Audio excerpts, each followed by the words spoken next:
My name is PK and welcome to இயற்கை மொழி. இன்னைக்கு வீடியோவில் நம்ம இன்னொரு gardening tips and gardening method பற்றி தான் பார்க்க போகிறோம். இப்போ அடுத்து வரப்போகிற சீசனுக்காக நீங்கள் புதுசாக ஒரு பிளான் போடுறீங்க. அந்த பிளானை ப்ராப்பராக எக்ஸிக்யூட் பண்ணுறதுக்காக நீங்கள் புதுசாக விதைலாம் வாங்குறீங்க. நீங்கள் விதைலாம் வாங்கி ஒரு விதை கலவையை ரெடி பண்ணிவிட்டு நீங்கள் விதைச்சதுக்கு அப்புறமா ஒருவேளை அந்த விதை முளைக்காமல் போயிடுச்சுன்னா அது எவ்வளோ பெரிய ஒரு டைம் வேஸ்ட்டாக இருக்குன்றது உங்களுக்கு நல்லாவே தெரியும். ஏன்னா பிகாஸ் மறுபடியும் விதைகள் விதைச்சிட்டு அது முளைச்சி ப்ராப்பராக வரத்துக்குள்ளே அந்த சீசனில் நிறைய நாள் கடந்து போயிடும். ஸோ ப்ராப்பரான மெத்தடில் விதையை விதைச்சி அந்த விதையை நாற்றாக கொண்டு வரதுன்றது ரொம்ப ரொம்ப முக்கியம். அண்ட் அதுதான் முதல் ஸ்டெப்பும் கூட. ஸோ அந்த ஃபர்ஸ்ட் ஸ்டெப்பில் நம்ம எக்காரணத்தை கொண்டும் எந்த ஒரு விஷயமே ஒரு ஸ்லைட்டஸ்ட்டாக கூட நம்ம சொதப்பாமல் இருக்கிறது ரொம்ப ரொம்ப அவசியமாக நம்ம கவனிக்க வேண்டிய ஒரு விஷயம். ஆல்ரெடி என்னோட சேனலில் ப்ராப்பரான மெத்தடில் விதைகளை நம்ம எப்படி முளைக்க வச்சு கொண்டு வரலான்றதை பற்றி க்ரீன் ஹவுஸ் எஃபெக்ட்ன்ற மெத்தட் பற்றி நான் எக்ஸ்பிளைன் பண்ணி ஒரு வீடியோ போட்டிருப்பேன். அண்ட் அஸ் வெல் அஸ் கார்ட்போர்டை யூஸ் பண்ணி நம்ம எப்படி விதைகளை ப்ராப்பராக முளைக்க வைக்கலான்றதை பற்றி நான் ஒரு மெத்தட் போட்டிருப்பேன். அந்த 2 வீடியோக்கான லிங்கையும் நான் டிஸ்கிரிப்ஷனில் கொடுக்குறேன். வேணும்னு தாராளமாக செக் பண்ணி பார்த்துங்க.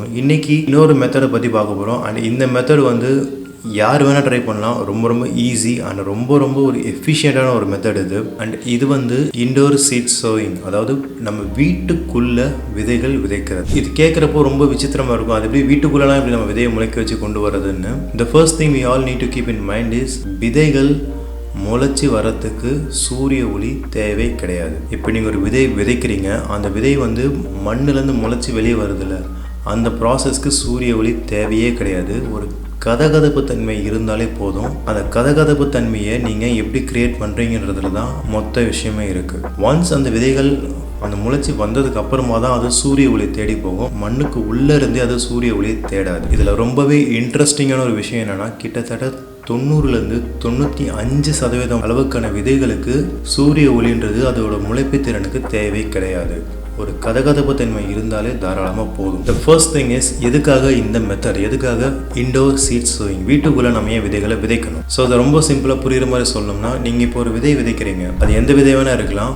விதைகளோட முளைப்பு திறன்றது அந்த விதையை பொறுத்து தான் இருக்குது. ஃபார் எக்ஸாம்பிள், அடிப்படையான காய்கறியில் இருக்கக்கூடிய இந்த முள்ளங்கி, பீட்ரூட், நூல்கோல், இந்த மாதிரியான விதைகள்லாம் பார்த்தீங்கன்னா கொஞ்சம் சீக்கிரமாகவே முளைச்சி நாற்றம் மாறிடும், ஒரு 5லேருந்து 6 நாட்களுக்குள்ள. ஆனால் இதுவே நீங்கள் கத்திரிக்காய், வெண்டைக்காய், தக்காளி இந்த மாதிரிலாம் போனீங்கன்னா, மிளகாயாக இருக்கட்டும், இந்த மாதிரியான விதைகள்லாம் போனீங்கன்னா அது அந்த விதைகள் முளைச்சி வரதுக்கு குறைஞ்சது 10 நாளாச்சும் ஆகும். ஸோ இந்த இன்டோர் சீட் சோயிங் மெத்தட் மூலமாக உங்களால் அடிப்படையான காய்கறிகளுக்கு 2 நாளில் விதைகளை ஈஸியாக முளைக்க வச்சிட முடியும். இந்த மாதிரி தக்காளி, வெண்டைக்காய், கத்திரிக்காய் இந்த மாதிரியான செடிகளுக்கு 3லேருந்து 5 நாட்களில் உங்களால் அந்த விதைகளை ஈஸியாக முளைக்க வச்சு கொண்டு வந்துட முடியும். இந்த மெத்தட் நான் மெயினாக சொல்கிறதுக்கான ரீசன் என்னன்னா, இது one of the safest method. This method will provide you the highest germination rate. நம்ம விதைக்கிற விதைகளில் எந்த அளவுக்கு விதைகள் முளைச்சி வருதுன்றது ரொம்ப ரொம்ப முக்கியமாக கவனிக்க வேண்டிய ஒரு விஷயம். நம்ம 10 விதை போட்டு ஒரே ஒரு விதை மட்டும் முளைச்சி வந்து அதில் நமக்கு லாபம்ன்றது பெருசாக இருக்காது. நம்ம 10 விதை போகிறோம்னா குறைஞ்சது ஒரு 8 விதையாச்சும் அதில் ப்ராப்பராக முளைக்க வச்சு கொண்டு வரணும். That completely depends on the seed quality. The first thing is, நம்ம தரமான விதைகள் வாங்கணும். தரமான விதைகள் வாங்கினாலும் நம்ம ஃபாலோ பண்ணுற ஏதாச்சும் ஒரு மெத்தடில் மிஸ்டேக்ஸ்னால விதைகள் வந்து சீக்கிரமாக முளைக்காமல் போகும், இல்லை விதைகள் வந்து முளைக்காமே கூட போகிறதுக்கான சான்சஸ் இருக்குது. ஸோ இந்த இன்டோர் சீட் சோயிங் மெத்தடில் வந்து இந்த மாதிரியான ப்ராப்ளம்ஸ் வந்து பெரும்பாலும் நம்ம ஈஸியாக தவிர்த்துடலாம். அந்த விதைகளை நம்ம ரொம்ப ரொம்ப பர்ஃபெக்டாக முளைக்க வச்சு கொண்டு வரலாம். அண்ட் அது எப்படி பண்ணலான்றதை நம்ம ஒரு ஸ்டெப் பை ஸ்டெப் ப்ராசஸாகவே இப்போ பார்க்கலாம். ஸோ எல்லாத்துக்கும் அடிப்படையாக தேவைப்படக்கூடிய விஷயம் எதுனா ப்ராப்பரான விதை, இந்த குவாலிட்டி சீட்ஸ். முடிஞ்ச அளவுக்கு நீங்களே வீட்டில் சொந்தமாக விதைகளை சேகரித்து அதை மறுபடியும் யூஸ் பண்ணி ரொட்டேஷன் சர்க்கிளில் கொண்டு வாங்க. அப்படி இல்லைனா ஒரு தரமான நாட்டு காய்கறி விதை, இல்லை ஒரு ப்ராப்பரான ஒரு ஹைஜீனிக்காக இருக்கக்கூடிய விதை, கெமிக்கல் கோட்டிங் அந்த மாதிரி இல்லாமல் இருக்கக்கூடிய எந்த விதை வேணால் நீங்கள் வாங்கி தாராளமாக ட்ரை பண்ணலாம். அடுத்து 2வது நம்ம ரொம்ப இம்பார்ட்டண்ட்டாக கவனிக்க வேண்டிய விஷயம் எதுனா விதை கலவை, சீட்லிங் மிக்ஸ். விதைகளுக்கு வந்து ரொம்ப அதிகமான ஊட்டச்சத்து கொடுத்தா தான் அது முளைக்கும்ன்ற ஒரு மித்து வந்து இங்கே இன்னும் நிறைய பேர் நம்பிட்டு இருக்காங்க. அப்படிலாம் கிடையாது. நீங்கள் வெறும் தேங்காய் நார் கழிவில் கூட நீங்கள் விதைகளை முளைக்க வச்சு கொண்டு வரலாம். பட் ஆனால் ஒரு தரமான நாற்றை நீங்கள் டெவலப் பண்ணால் ஒரு மினிமம் அமௌண்ட் ஆஃப் நியூட்ரிஷன் ஒரு ரெக்குவயர்மெண்ட் மட்டும் நீங்கள் சாட்டிஸ்ஃபை பண்ணாலே போதும், அந்த சீட்லிங் வந்து சூப்பராக ஜெர்மினேட் ஆகிடும். ஸோ ஒரு ப்ராப்பரான விதைகளை எப்படி ரெடி பண்ணலான்றதை பற்றி நான் ரொம்ப டீட்டெயில்டாக ஆல்ரெடி வீடியோ போட்டிருக்கேன். ஜஸ்ட் ஒரு 2 இன்க்ரீடியன்ட் மட்டும் இருந்தால் போதும். மண்புழு வரும்போது தேங்காய் நார் கழிவும். அந்த வீடியோக்கான லிங்க் நான் கொடுக்குறேன், செக் பண்ணி பாருங்கள். அந்த விதைக்கலவை தான் இப்போ நான் யூஸ் பண்ணியிருக்கேன். ஸோ இப்போ நீங்கள் பார்க்குற இந்த விண்டோ வெளிச்சம் மட்டும்தான் முழுக்க நான் பிகினிங் ஸ்டேஜில் யூஸ் பண்ண போகிறேன். இந்த விண்டோ வெளிச்சம் இல்லைனா கூட தாராளமாக விதைகள் முளைச்சி வரும். ஃபர்ஸ்ட் வந்து நான் இந்த அடிப்படை காய்கறிகளான நூல்கோல், முள்ளங்கி, அப்புறமா சிகப்பு முள்ளங்கி, ஃப்ரெஞ்ச் பீன்ஸ், இன்னும் ஒரு சில விதைகள் கலப்படமாக பீட்ரூட், வெண்டைக்காய் இதெல்லாம் வந்து கலப்படமாக நான் கலந்து இப்போ நான் விதைக்கிறேன். நான் ஃபர்ஸ்டே சொன்ன மாதிரி இந்த இன்டோர் சீட் சோயிங்கோட மிகப்பெரிய அட்வான்டேஜ் என்னென்னா, இது டைம் கன்சப்ஷனை கட் டவுன் பண்ணும். 5 நாளில் முளைக்கக்கூடிய விதைன்றது குறைஞ்சது 2 நாட்களில் ரொம்ப ஆரோக்கியமாக முளைச்சி வரும். ஸோ இப்போதைக்கு நம்ம விதைகள்லாம் விதைச்சாச்சு. அண்ட் இப்போ நீங்கள் பார்க்கலாம் நான் எந்த அளவுக்கு விதைகள்லாம் இதில் விதைச்சிருக்கேன்னா அந்த பாட்டம் ரோல் இருக்கக்கூடியதில் எல்லாத்துலேயுமே நான் கத்திரிக்காய் விதைகள்லாம் விதைச்சிருக்கேன். அதை பற்றி நம்ம அப்புறமா பார்க்கலாம். ஸோ விதைகள்லாம் விதைச்சதுக்கப்புறம் என்ன பண்ணணும், நம்ம ரெகுலராக ஃபாலோ பண்ணக்கூடிய அதே ஸ்டெப்ஸ் தான். மேலே வெறும் தேங்காய் நார் கழிவு மட்டும் ஒரு சின்ன லேயர் போட்டு நீங்கள் கம்ப்ளீட்டாக கவர் பண்ணிவிடுங்க. ஒரு ஹெவியான எலமெண்ட்டாக இருக்கக்கூடிய மண் எதுவுமே விதைக்கு மேலே போடாதீங்க. அந்த விதைகள் ரொம்பவே திணறும், அது நாற்றாக டெவலப் ஆகி வரதுக்கு. ஸோ ஒரு தேங்காய் நார் கழிவு மட்டும் நீங்கள் போட்டாலே போதும். நீங்கள் இந்த மாதிரி இண்டோரில் ஸ்டார்ட் பண்ணுறப்போ இது ஒரு மிகப்பெரிய அட்வான்டேஜ் என்ன, அந்த விதைகள் முளைக்கிறதுக்கான அந்த கதகதப்பு தன்மைன்றது இண்டோரில் ரொம்ப சிறப்பாக கிடைக்கும். ஸோ அந்த விதைகள் எந்த விதமான ப்ராப்ளமும் இல்லாமல் ரொம்பவே சூப்பராக முளைச்சி வரும்.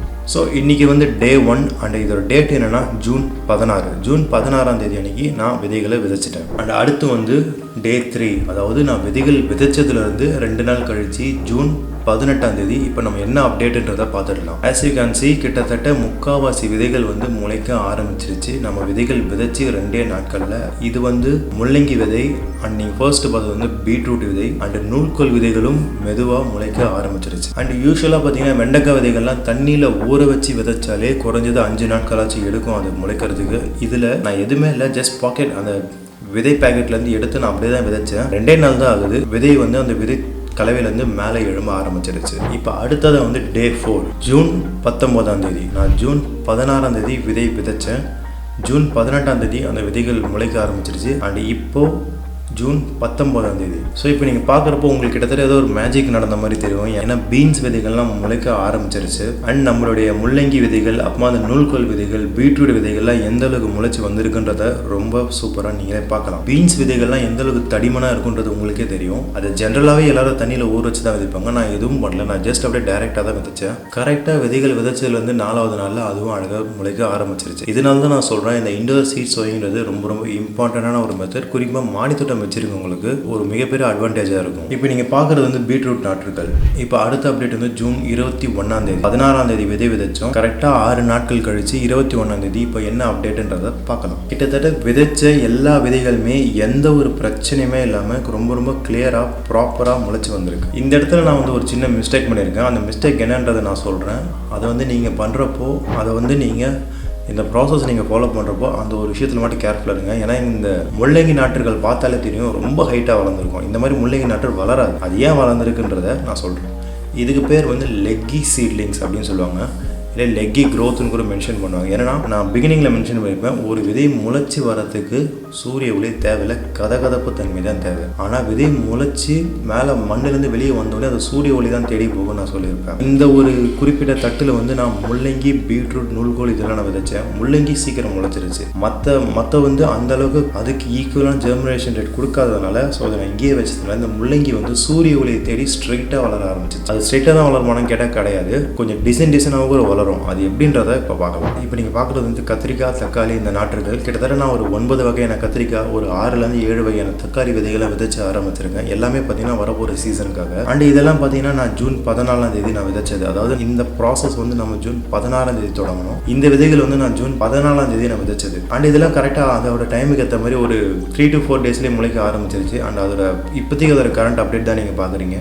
எல்லாமே பார்த்தீங்கன்னா ஒரு சைடாக இருக்கும். ஏன்னா அது விண்டோ இங்கே இருக்குன்னா நான் அதை இந்த இடத்துல ப்ளேஸ் பண்ணியிருக்கேன் முளைக்க ஆரம்பித்ததுக்கப்புறமா. ஸோ விதைகள் முடிச்சதுக்கப்புறம் என்ன ஆச்சுன்னா அது இங்கேருந்து வரக்கூடிய சூரிய ஒளியை தேடி இப்படி இந்த டைரெக்ஷனில் வளர்ந்துருக்கு. இந்த டைரெக்ஷனில் அது போக ஆரம்பிச்சிருக்கு. அதனால தான் எல்லாமே ஒரு சைடாக இருக்குது. ஸோ இது ஒரு ப்ராப்ளமானு கேட்டிங்கன்னா இது அவ்வளோ பெரிய ப்ராப்ளமும் கிடையாது. இது ஜஸ்ட் நீங்கள் கொண்டு போய் நீங்கள் வெளியே வச்சிங்கன்னா மறுபடியும் அது எல்லாமே நார்மல் ஆயிரும். ஸோ இதெல்லாம் விதைகள் விதைச்சதுலேருந்து இந்த கத்திரிக்காய், தக்காளி விதைகள் விதைச்சதுலேருந்து 7 நாள் கழிச்சிருக்க அப்டேட் இதுதான். இது எல்லாமே பார்த்திங்கன்னா சூரிய ஒளியை தேடி போக ஆரம்பிச்சிருச்சு. இப்போ அடுத்து ரொம்பவே இம்பார்ட்டண்ட்டான ஒரு ஸ்டெப் என்னென்னா இதை நம்ம அவுட்டோர் லொக்கேஷனுக்கு மாற்றி வைக்கும். ஸோ இண்டோரில் விதைகள் விதைச்சாச்சு, விதைகள்லாம் முளைக்க ஆரம்பிச்சிருச்சு. நான் பண்ண மிஸ்டேக் என்னென்னா அது விதைகள் முளைக்க ஆரம்பித்ததுக்கு அப்புறமாவும் அதை நான் உள்ளே வச்சுருந்தது. ஒன்ஸ் விதைகள் முளைக்க ஆரம்பித்த உடனே அது ஃபுல்லாலாம் வெளியே வரணும்னா நீங்கள் அவசியம் கிடையாது. ஜஸ்ட் நீங்கள் அது முளைக்க ஆரம்பிச்சோன்னு நீங்கள் கொண்டு அவுட்டோர் லொக்கேஷனுக்கு வச்சுருங்க.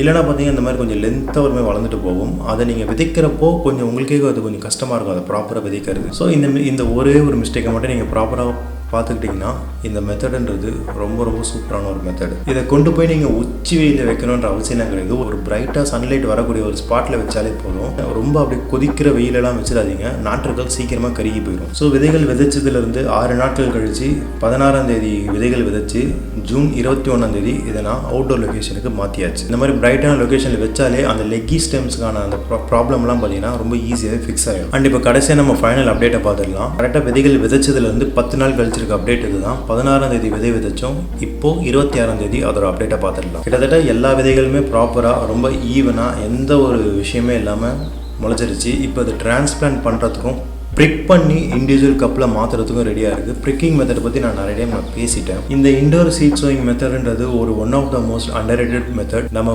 குறிப்பாக மாடித்தோட்டம் வச்சுருக்கவங்களுக்கு அந்த விதைகள் முளைச்சி கொண்டு வரதுல ஏகப்பட்ட ப்ராப்ளம்ஸ் இருக்கும். அது எங்கே வைக்கிறது, எங்கே ஆரம்பிக்கிறது, அது முளைச்சதுக்கப்புறம் அது எந்த அளவு தண்ணி விடணும் அப்படின்றதெல்லாம். இந்த இண்டோர் மெத்தடில் இன்னொரு மிகப்பெரிய ஒரு ப்ளஸ் பாயிண்ட் என்னன்னா, இது ஈரப்பதத்தை அதிக நாட்கள் உள்ளே தக்க வச்சுக்கும். It retains its moisture level for a long certain period of time. So இதனால் என்ன ஆகுன்னு பார்த்தீங்கன்னா, நான் ஃபர்ஸ்ட்டு நான் விதைச்சதுலேருந்து கிட்டத்தட்ட ஒரு 3லேருந்து 4 நாட்களுக்கு அதை நான் தண்ணி எதுவுமே நான் கொடுக்கல. நான் ஃபர்ஸ்ட்டு கொடுத்த அந்த தண்ணியை வச்சு தான் அந்த ஈரப்பதம் அப்படியே தான் அதில் ரீட்டைன் ஆகும். அதிகமாக நீங்கள் தண்ணி கொடுத்தாலும் அந்த விதைகள் டிஸ்டர்ப் ஆகிறதுக்கான சான்சஸ் இருக்குது. ஸோ அந்த ப்ராப்ளமும் பார்த்தீங்கன்னா இந்த இண்டோர் சீட் சோயிங் மெத்தடில் கிடையாது.